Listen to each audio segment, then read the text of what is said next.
Welcome to this very special edition of the KJ Masterclass Live, the show which ensures that you profit from your time spent here with experts, either through their industry insights, information, or simply learning from them. And today we have Shebana Coelho. She is an award winning writer, performance artist, and facilitator of workshops. And her work is about expressing our creativity to liberate us from fear and other colonizations and to celebrate our passion. Welcome to the show, Shebana. Thank you, Ajay. Thanks for having me. You are welcome. Welcome to the show. Welcome to India once again, this time on online format.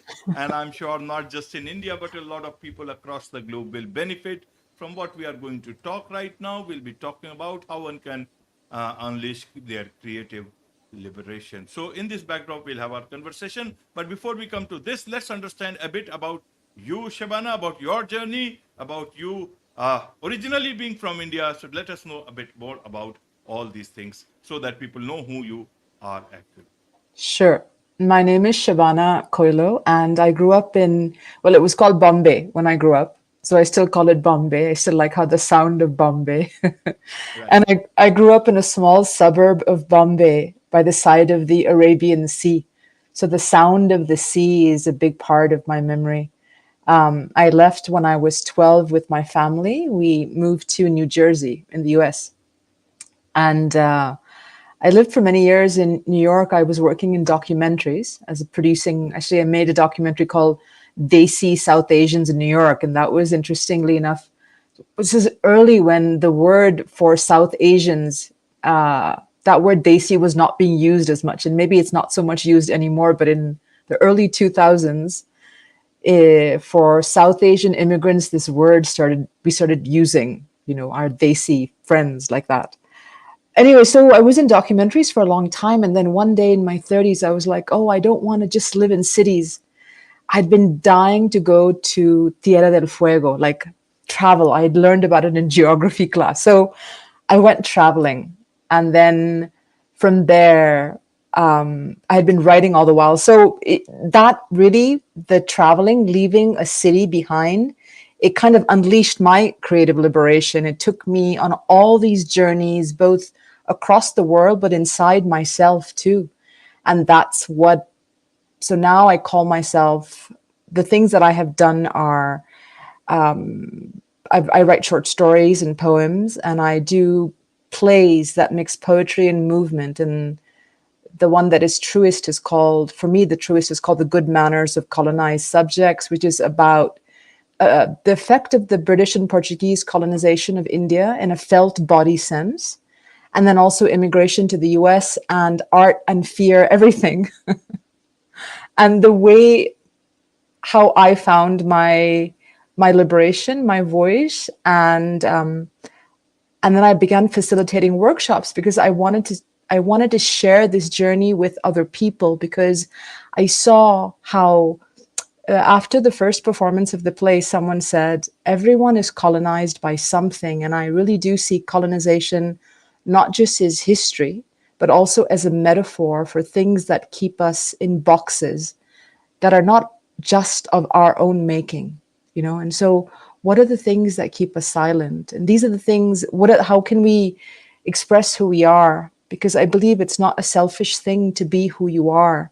In fact, when you are in harmony with who you are, it's how you are at peace with yourself and other people. So I do think it's actually a revolutionary act to really, really do what you love, and it helps you be of service to the world. And so that's how I see things and try to live. Absolutely. Absolutely well explained, Shabana. Now, you talked about colonization. We all understand about British colonization, the Portuguese and all. Help us understand about this colonization. And as someone talked to you, said talked about other sort of colonizations that are very much on, and perhaps much more dangerous, much more uh, difficult to understand and deal with. Help us understand the different sort of colonizations that are there, that was there earlier on, and how do you see that, and also how to be free of all these things, because the British went back, but a lot of things we seem to be still, carrying on, either the impact of that mentally, but a lot of the economic colonization and so many other things that are going It's a just a small question, Ajay. on. Right, indeed, very small. Very small. I'll talk about it in terms of my discovery in some ways because, growing up in India, we're conscious of things, colonization. Like, I mean, in small ways. For example, I made a documentary. My first radio documentary was about the British writer named Enid Blyton, who many of us grew up reading. Uh, she wrote children's books from the age of when you started to learn English and speak to when you were 12 or 13. And so many of us who grew up in India, I mean, I would say from, because my mom read her too. So I would say from the 40s, 50s, 60s, 70s, 80s, and some now, not as much, but still. But we grew up reading, as the British were leaving, we were still reading and imagining we were growing up in the British countryside, learning like that. And never mind that we would not have necessarily been welcome in her world. So I'm saying I was kind of conscious of things like this, right? I was conscious of, as a child in school in India, I went to special elocution classes to speak English better, articulate English well. So I could go to competitions, elocution competitions in the school. So you stood like this and you recited Shakespeare and other things and you won competitions. Okay, so you're aware of these little things. But I don't know how somehow in my 30s, I mean, no, this was in 2017, like I wrote this poem about how every time fear arrives, I invite it in to have tea. Now, having tea is another thing you might say we got from the British and the Portuguese, actually, because the British got it from the Portuguese, and then it came to India. But like in India, at 4 o'clock, 5 o'clock, everything stops and you have chai. Like whether you're not like having it like the British, like high tea. Maybe some people are, but you have tea in your house. So but I wrote this poem that every time fear arrives, I invite it in to have tea, and I'm frozen with it. And somehow that brought me into the memory of colonization of India. And I wrote something like, who taught whom? And are we trying to be more British than the British, or more Indians than the British? And then it goes into, even when the dancers come, I say, no, no, no, I cannot leave. I'm having tea with fear, because when you're having chai with someone, you're not going to get up and go away. And even when the stage comes, all the creativity comes, and I say, no, no, no, I'm not going to go. And then there's this whole song and dance where an ant, it bites the pinky that fear is extending as it drinks tea, and it releases me. I go running and I dance with the dancers, and then when I come back, I see fear is still sitting there and it's lost and it's young, and I begin to invite fear into the dance. So it was all this song and dance. And at that time, I was not a singer or a dancer or a performer. I was a documentary filmmaker who was behind the camera. I was terrified of being in front of cameras and being seen or anything. Well, a couple of things I realized. One, this poem needed to be performed, and it sounded like it was asking me to perform it. So it took me on this journey. I actually came back to India for it. I went to a workshop in Kerala in an amazing art center called Natana Kerali, and my teacher, his name is Venuji. He actually is a master of Kudiyatam, which is this ancient Sanskrit theater, but he's mixed that together with the what's with from the Natya Shastra, another ancient text which talks about the source of performance energy, the 9 primary emotions. So what I'm saying is it just brought me back to India, and it brought me back into my past, you might say. Okay. And I began to realize that this poem was an opportunity. It kept wanting to expand and become a memoir about growing up with English as my first language, for example. I grew up in India with a mother who is Muslim and a father who is Catholic. Speaking English is my first language. My mother speaks Urdu. My father's family, many generations ago, spoke Konkani, but I did not. I grew up speaking English and bad Hindi, or like Bombay Hindi, as they say, just a mix of things. And in this process, what I discovered was this document. I don't know how I came across it, but it was a document from the time when the British were deciding the education policy. What do we do? Do we let Indians learn their own language, or do we teach them English? And there was actually a debate. And I found this one document that was written by Thomas Babington Macaulay, called A Minute on Education. And this is what decided the things for the British. And it said, that what we need to do is create a class of Indians who are Indian in blood and color, but are English in intellect, morals, and values. And it became part of the way to manage the chaos of India, to create this buffer class, right? Now, I come from that created class. I come from that created class. Now, and like I said, we know growing up in India how ennobled you seem to other people, or you feel yourself, because you speak English well without a typically Indian accent. One is ennobled in one's mind, and there is some kind of looking up to you. And I just began to realize how I had grown up with that. I began looking inwards first, that I had grown up thinking I was better than other Indians who didn't speak English as well as I did. And what that said, there's a ripple effect in that. It affects how you deal. It affects how you deal with everybody, not just. It affects your sense of connection to your own culture. And I just began seeing the insidiousness of it. This thing that you thought was so far away, it shows up still in everyday ways. And I just wanted to speak about it in my way. For my way began poetry and dance. So I mix this all. I make it dramatic, and it's not just that. For example, my last name is Coelho, right? Coelho is a Portuguese name. My father's family, many, many generations ago, were Hindu and then were converted. And again, there's Catholics are a community apart, you might say, in India. They also have their very particular way of speaking English, And so for example, there was a small anecdote when I went to Portugal for the first time on an Indian passport in my 20s. I remember at the border, when you're traveling with an Indian passport, you're always a little bit nervous at borders because you've had to go through all this process to get a visa, right? And you're never sure if you're going to get let through, what happens. So I remember them staying a very long time with my visa, and finally, this was on a train on the border between Spain and Portugal at dawn, very early dawn one morning.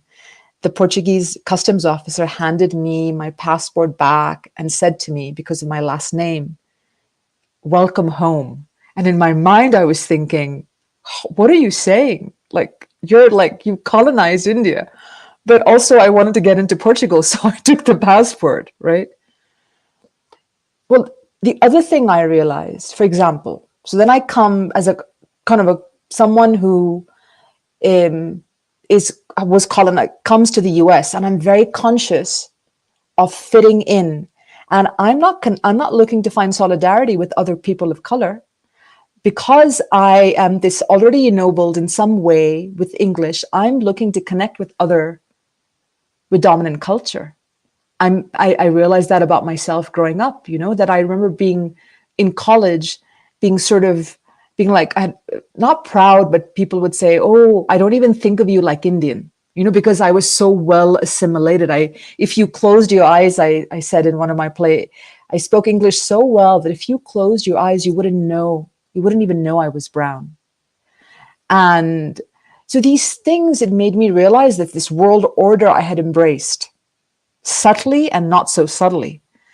So that's one kind of consciousness. What are you representing?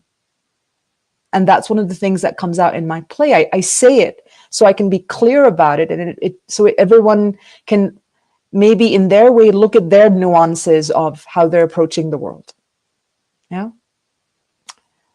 So that's one element of it. And then the other element was this thing called fear, that morphs and shape shifts. For me, somehow fear was connected to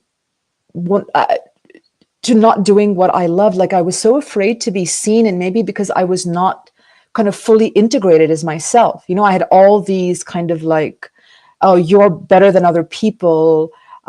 So there was no sense of who am I really with all my fragmentation, my reality, my vulnerability. I was already always wearing masks, you know, to make myself better. Because hundreds of years people had said to me, oh, because you speak English, you're better. So it creates all these identities, right? That's what I'm saying. Colonization, it's not like a thing far away long ago. It shows up, and I'm talking about it in a personal body sense, and I'm making drama out of it and poetry and dance out of it. So the fear part, what helped me was this. The fear part was like, you know how in Indian weddings, there's people, you go up on a stage and you shake everyone's hand and say, greet people. When I was a kid, when my mother would take me, even up on stage, I would cry. They had to rush down. Like I was terrified of anything that resembled a stage. So it was very strange to me that moment when I'm in this poem in my hand. I'm like, I think I need to perform this. And I go to India and I'm taking these workshops on performance energy with other actresses and actors and dancers. And I am none of those things at that time in 2017. So, but what began changing was the desire. I began dancing flamenco. I began dancing. Now, flamenco, I don't know if you know this dance, but it was born in the south of Spain in Andalusia. And one of the big founders of it are what are called the Gitano community, the Spanish Roma, whose roots, very, very long time ago, are from India. I didn't know this when I started dancing flamenco. I was just responding to it's very the body feeling of it. This feeling of you dance mostly flamenco alone. You're grounded very much, you know. Your body is grounded on the earth, and there's this power. You're doing these gestures that and you're doing these very fierce looking things, but also joy too. So flamenco began changing how my emotions moved in my body. And then when I got on stage one time, we had, our class had a recital, something began to change in me. I was like, oh, I'm terrified and I'm kind of loving this, So that's what I realized, that embodying things, bringing things into the body and then releasing them was a liberation for me. And that's the other part of the play is that what happens when you meet fear in the body to body, fear's body to your body, but it's all in one body. But I mean, so that journey I'm talking about. So when I think about this play, The Good Manners of Colonized Subjects, I realized that in my own way, I had chartered a little, I had created a template for one, understanding the colonizations that affected you historically in the place you are from. It could be in your family, but it's a way to begin to look and say, because I began looking at my name, like, Shebana Coelho, and that's how I began. I began with the Shebana. The Shab in my name means dark in Urdu. And so I began seeing all this stuff. And then I began, once you begin seeing the historical colonizations, whether it's in your community, in your country, in your family, then you began seeing kind of the emotional colonizations, right? The things that keep you in boxes. So I was so afraid to be seen, which is connected to sort of feeling fragmented in general from the historical element of it. And then for me, the liberation was movement and also journey, when I began traveling into these big landscapes. And it's not that for everyone. For me, that was my passion, the thing I had not lived. So when I began living the things that I had wanted to live, it began shifting. It creates this road and you're more ability to walk on it. But Ajay, like fears, all these things, these fears, they're shapeshifters. You keep finding more fears.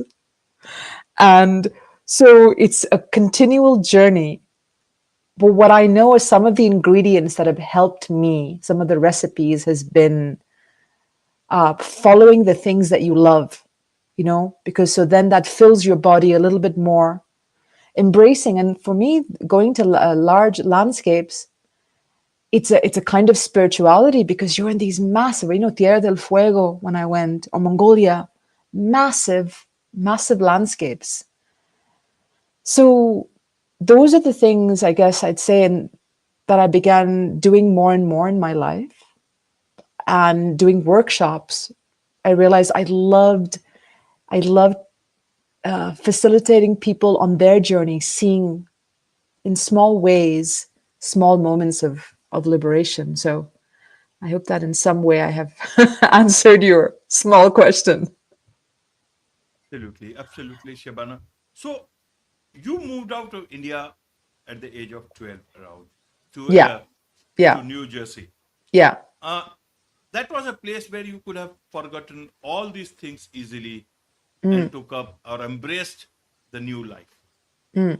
Why did you still keep on talking about India, about colonization, about talking, fears all related to things back in India? I want to understand your mind. What is it that you want to do out of it? And also, what are your fears? Were you able to overcome them? You know, when you ask about why, I mean, it's a mystery sometimes. Like, I don't know why things stayed with me. Maybe it was like a lost. I could tell you the things that began calling to me. Like, for example, when I was growing up, like I grew up with all those old Hindi films, the old Bollywood films, Mughal Azam, Pakiza, which were like Urdu films. They were written in beautiful, in an Urdu-like language, right? And I loved them. I couldn't, I would always ask my mother to help me understand them more. And I had this feeling, it's like I couldn't explain it, but I wanted more. And then what started happening, like, I made documentaries, I began traveling. I wasn't thinking of India till this kind of poem came, and it took me back to India almost. I wasn't saying, consciously in my mind. I had a very complicated relationship with India. Every time I came back, it was like, how authentic are you? I remember, like, growing up, I mean, in New York in my 20s, I had friends who were from India, who were just there to study, but they would call themselves, like you would say, pakka, properly Indian, properly Indian. And I'm like, so I remember there was one time my friend, she asked me, she's like, oh, and the Mirabai, the dancing saint, and I said, who? And she said, oh, I forgot you're not really Indian, or something like that. So it was like this. I was always had this kind of thing. How Indian are you? How authentic are you? Are you properly Indian? Do you know this? Do you know that? Kind of thing. And then what started happening, as I said, this poem happened. And as this poem began happening, at the same time, I began asking my mom about Urdu. And I think what happens, I said this to someone recently. I said, when you're speaking English, okay, as much as you speak it well, we all speak it well, it's a language we communicate. But in your cellular memory, in your lineage memory, it's a young language. It's a language that doesn't remember you. That language has no memory of my mother or my mother's mother or da da da da da da da. No. The language that remembers me in some way, on some level, on my mother's side, is Urdu. My mother, she went out of her way as a child. Like, when my mother taught me, they would go to that language for poetry. And I remember my mom had this, I would say, this one Urdu thing that I could say at that time, um, which was like, खुदी को कर बुलंद इतना कि खुदा अपने बंदे से पूछे बता तेरी रजा क्या है. Like, you know yourself so well that the creator asks you about your destiny, things like that. So there were these little things I would say. But then what happened was, as I began loving flamenco, I would say to my mom, hey, I love this one flamenco song, can we translate it into Urdu, or can we try, you know so these things started happening. And so there's this one flamenco song that says, fui piedra y perdí mi centro, I was a stone and I lost my center. So then with my mom, we became, मैं एक बार पत्थर थी. मैं एक बार पत्थर थी मगर अपने आप को खो गई. Things like that. Once I was a stone and I lost my center. So what I'm saying, Ajay, it just began, I can't explain it. It was a feeling. It was like something you want to just keep doing. And I feel it was growing something and it was helping me connect because, and I'm not saying it connected me to one root because it's not like that pre-colonized place exists, right? There's no way I can come back to India, but it's a different India. It's so, there's no place to go back to, but there is a place to go back to in a different way. In language, in memory, in poetry, and in connection, because I'm connecting to my mother and my grandmother who is passed, but there's some kind of connection you're creating. And that's what I was doing. And for different people, it might be a different way, but that's what happened for me. So that's really why it's a mysterious reason. As an artist, I trust the mystery more than I trust my explaining it. I trust the poem. I trust the dance. I trust the impulse to share the poem and the dance. And I feel what it is and what I want to do these workshops. You asked why, what I want. I feel that what we've lost in the world in general, or what we don't emphasize as much, is this feeling of mystery and intuition, following mysterious impulses, following intuition. We come from cultures that have a different way of seeing the world. Many people from the global majority say, the brown people, black people come from old cultures. There's different ways of seeing and being in the world. And I feel those ways help bring the world into balance.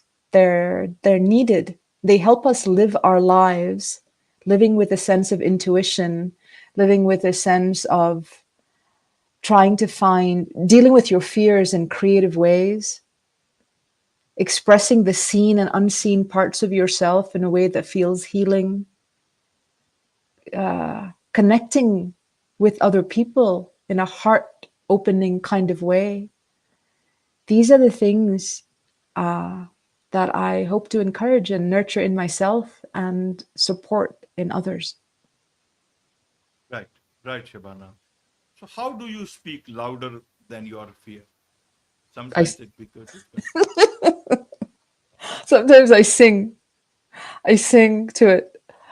I play with it. I said louder, and I also mean more playfully. So I think it's will give you an example. For example, okay, just right now, I'm living in a house. It's a new house that I just moved into in a rural part of the U.S.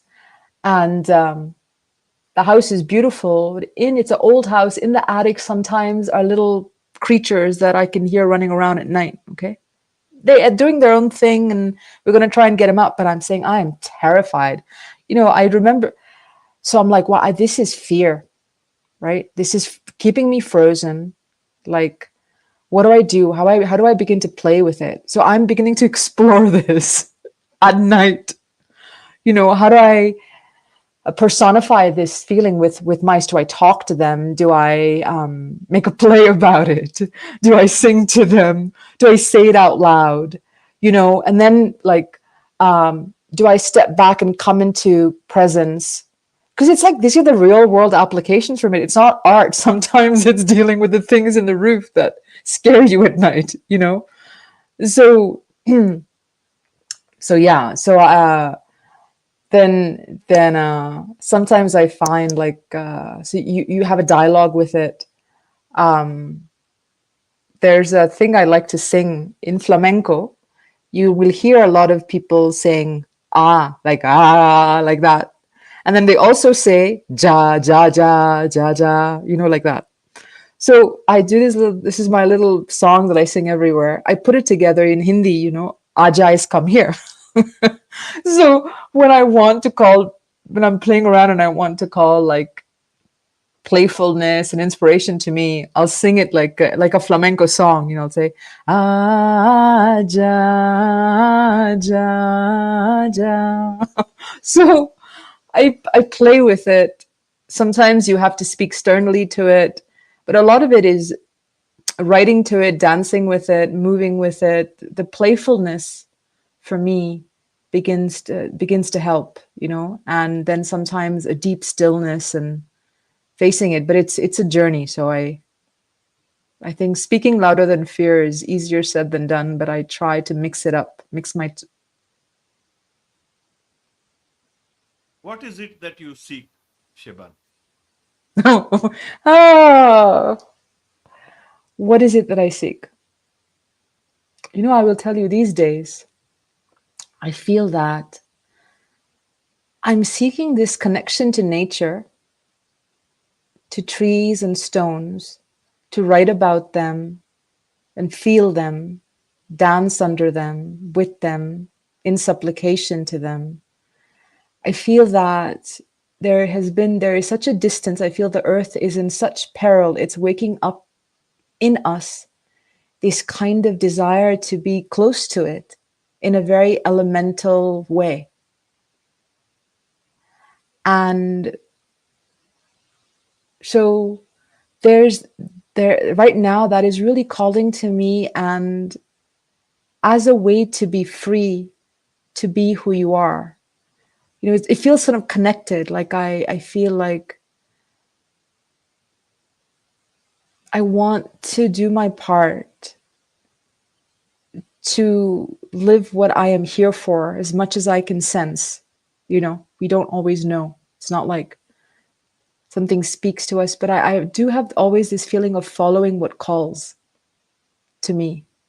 And when I hear people say, for example, oh, but what I really want to do is this, and they are not doing that thing that they really want to do, it really stays with me. I don't always say to people, oh, but you got to do it, because you know people have to make their own choices. But I feel like if I can do my part to have these experiences, create experiences for people, so they feel free when at least when they go on journeys with me in my workshops, or if I can live that in my way, in my own way, you know, because it to life is too short to not for me to not keep doing what you love, keep following what calls. So, but I it's not easy though. I'm saying the things I'm feeling. I don't know if you feel this way, but I feel like the older you get, I'm 51 now. The older you get, sometimes it's harder, even though you've done what you love for a long time. Sometimes I find it's harder. You know, the fears become bigger.